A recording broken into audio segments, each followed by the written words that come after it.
One man, one mission, to rid the world of chronic anxiety once and for all. The anxiety guy, Dennis Simsek, shares his personal transformation from living a life filled with overwhelming worry to becoming a full-fledged positivity machine, a leading authority in generalized anxiety. Dennis gets to the truth of your mental health challenges and sets you on a path to transforming each and every area of your life. Here he is, the one and only, the anxiety guy. Warrior, I welcome you with open arms to podcast number 220. I am your grateful host, Dennis Simsek. Thank you so very much for joining me today. If you haven't already subscribed to the number one anxiety support podcast there is, please subscribe. And this podcast episode is brought to you by the End the Anxiety program, which you'll find at theanxietyguy.com today. Go ahead and enter the code HOLIDAYS for the next 24 hours after this podcast comes out to get 25% off the number one anxiety recovery program there is at theanxietyguy.com. Code HOLIDAYS. Now let's understand the day of an anxiety sufferer. The day is filled with pleasant emotions, unpleasant emotions, and neutral emotions, depending on your commitment, the methods that you're using that are or aren't targeted towards your disorder, depending on your support level, depending on many things, you will live in one of these emotional states longer than other ones. So today what I want to do is I want to help you to understand where most anxiety sufferers live and what to do when you're in these unpleasant, pleasant, or neutral emotional states as you go through the day. Now, warrior, let's start with the pleasant state. Yes, that's right. I feel pleasant. And when someone feels pleasant, they feel like they're clear in their minds. They feel like they are pleasant in their emotions. They feel good. They are borderline happy. They're almost there or they are there. They're perceiving external experiences in a very pleasant way. When you're in a pleasant emotional state, it's almost like nothing can go wrong and nothing can get to you. It's a beautiful place to be. Now, if you're experiencing this state, build on what you're doing. This is very important. Let's say that you are mindful enough to recognize that you are in a pleasant emotional state. So you've recognized it. Build on what you're doing through continuous ways of thinking, speaking with others, acting, imagining. Because you are energetically in alignment with your goals when you're in a pleasant emotional state. Now remember, pleasant doesn't mean excited, because you'll only find yourself wanting more and more of that external thing that caused the excitement, and this can lead to becoming enslaved to the outside world to direct you towards good feelings. Pleasant means happy, grateful, and a feeling of love in your heart for you first and the world second. Pleasant means love for the inner child that still lives within you and comes out as your subconscious mind. Because you are two people. You are conscious, meaning your adult self, your logical self, your rational self, the part of you that has all those willpower points when you start the day. And then there's the subconscious part of you, which is connected to the inner child. Now let me ask you a question. Would you allow the inner child to run your life, to make your decisions for you, to decide whether something is in fact threatening or safe? Would you rather get that kind of feedback from an adult or a child? Now, if you said adult, that just means that you are analyzing the situation and re-perceiving the situation differently. And if the child runs the day, that means that you are acting on your initial instincts. And your initial instincts have everything to do with your survival. Warrior, you've survived up to now, and it's time to begin thriving. You've learned all the lessons. Now it's time to guide the inner child rather than be guided by the inner child. Remember, pleasant emotional states come from within, not from the outside. Because if you feel pleasant because of something from the outside, it's not going to last. And you're going to find yourself wanting more of that thing, like I explained earlier. So, that's what it means to live in a pleasant emotional state. And that's where you deserve to live, really. Now let's go over the unpleasant emotional state. If you suffer from anxiety and have newly been diagnosed by a physician that says, you have an anxiety disorder. It could be a panic disorder, you have agoraphobia, or whatever it may be. You have that label. Boom, stamped. Stamped not in your head, but stamped into your heart. And many times people take this label and this stamp and they walk around with it all day long saying, hey, look what I have. Look at me. Right? And what does this do? Well, it helps you in many ways. It helps you to gain the attention that you never had when you were a kid. It helps you to feel significant in this world. It helps you to keep fueling your subconscious programs that say, I am inferior to other people. It keeps you from taking responsibility because you're so scared of responsibility since you tried when you were a kid and you failed. That label that people walk around with each and every day serves a need. Whether you are conscious or unconscious around that need depends on the person.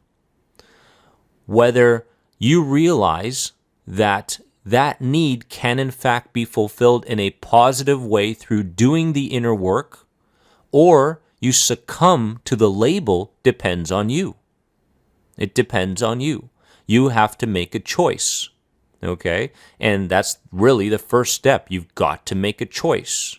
Whether you want to stay living in this world where you carry around this label and you beg yourself and you beg other people to listen to your stuff connected to the label, or you begin speaking about your transition instead. Transition. You know, I got this diagnosis. Yeah, I have an anxiety disorder, but. One of the most powerful words that you can use throughout the day is but.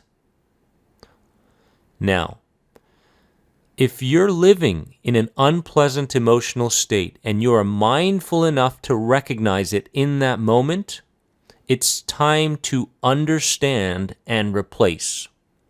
Meaning, find out why you're feeling the way you are and whether it's due to something from your past, which most likely it is, present, or a future situation first. Now, follow this up with replacing the perception over it. Start thinking, talking, and acting on this new perception. Feeling unpleasant is normal. Okay? It's normal. Just accept it. Okay? God did not give us all these different emotional states so that we can avoid some of them and experience other ones only. Just accept that you feel unpleasant rather than beating yourself up over it. Feeling unpleasant is normal. It's a part of our emotional makeup, but we don't want to live here. We don't want to live here. We only want to visit it from time to time. Remember that. When someone comes to me and says, Dennis, I am healed. I am healed through your programs, through the sessions we've been doing. I am healed. When they say that to me, I know that, they're not walking around with, umbrellas and jumping up and down and saying, hey, look at me, and flowers surrounding them and, people laughing and smiling at them and everything is just fancy schmancy. No, that's not it, right? People think that's what healing is. No. Healing means that you're spending less time in unpleasant emotional states. That's it. It's not like they don't show up anymore. These people who have healed still experience intrusive thoughts. I know. And these people that are healed still get the urge, the emotional urge to check in with themselves and their symptoms, to question themselves and doubt themselves, to question the world. These people still get these moments, but the key difference is they are just moments compared to people that still live in that anxiety disorder place where they experience these emotional states for much longer periods. That's the difference. Moments versus long term. That's the difference between healing and suffering. So there's pleasant emotional states, there's unpleasant emotional states, and there are neutral emotional states. I know. When I was suffering from anxiety and even during my healing, I didn't know there was a neutral place. I didn't know, right? Because when I was a kid, I played a lot of tennis, okay? A lot. 4, 5, 6 hours a day. And it was either you did a bad shot or you did a good shot, right? I took a test at school. Either I did good or I did bad, right? I went on the school playground and either I said the right thing or I said the wrong thing. Then all of a sudden I start to think to myself and study Buddhism more, and I go, you know what, my God, there's a neutral place? And the ancients tell us this. They tell us this over and over and over again. Ancient wisdom tells us that inner peace is in fact living in that neutral area. It's not being excited by things. It's not being excessively down because things happen. It's living in a world where you remind yourself that everything is. Period. Everything is? Wow. Can you imagine if you could go about an entire day and the labels that you used to present to yourself, things that went badly, you just kind of replaced that and said, hey, it just is. I get this symptom. It just is. Someone criticized me. It just is. Wow. Someone complimented me. It just is. Wow. Now, let's talk about neutral. In a neutral state, accept neutralness as a calming and healing place to be, rather than looking for the next thing to become excited by. Neutralness is the pathway to inner peace. But until someone fully accepts that it's okay for them to live in this emotional state, they will constantly be living in extremes. Living in extremes. Remember this. The ego wants excess. The higher self wants balance. Ooh, that's so heavy that I have to say it again. The ego wants excess. The higher self wants balance. Ask yourself, what direction is my life going in? Now, when we talk about pleasant, unpleasant, and neutral emotional states, and people going through anxiety today, I have a rule. Okay, I have a rule. And at the end of each and every day, you want to look back on the day and say, hey, did I follow this rule that Dennis set for me? If I did, my focus was more so turned towards long-term healing rather than one particular symptom, whether that be physical or mental or emotional or imaginative, whatever symptom comes with anxiety. So I wasn't focused on the symptom, I was focused on my transition and long-term healing, basically transitioning into a new identity.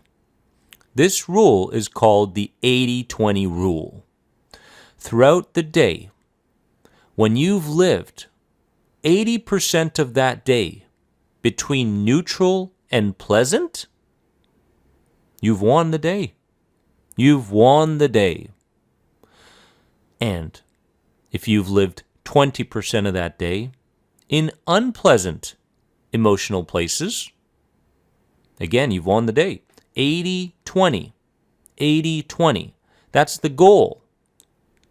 And you got to be honest with yourself at the end of the day. Did I live this day 80-20?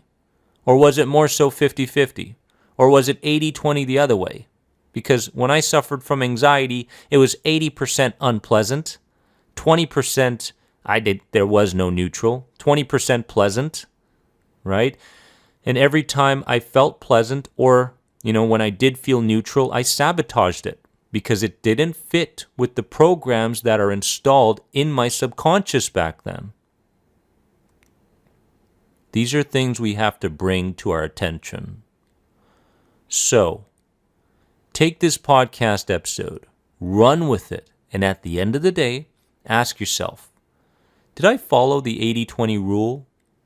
I've won the day if I in fact have. Warrior, happy holidays. Happy New Year. You deserve a brand new start. Together, we're going to take the lessons from the past and we're going to apply them each and every day towards the creation of the greatest version of you.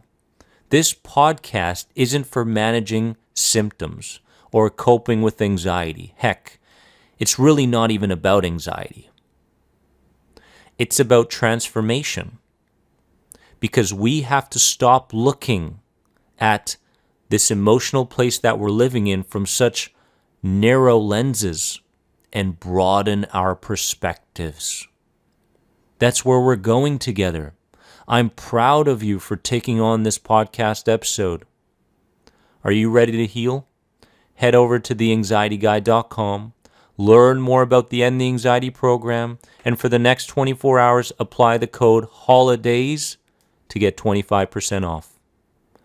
Have a wonderful day, and remember that you are more than anxiety.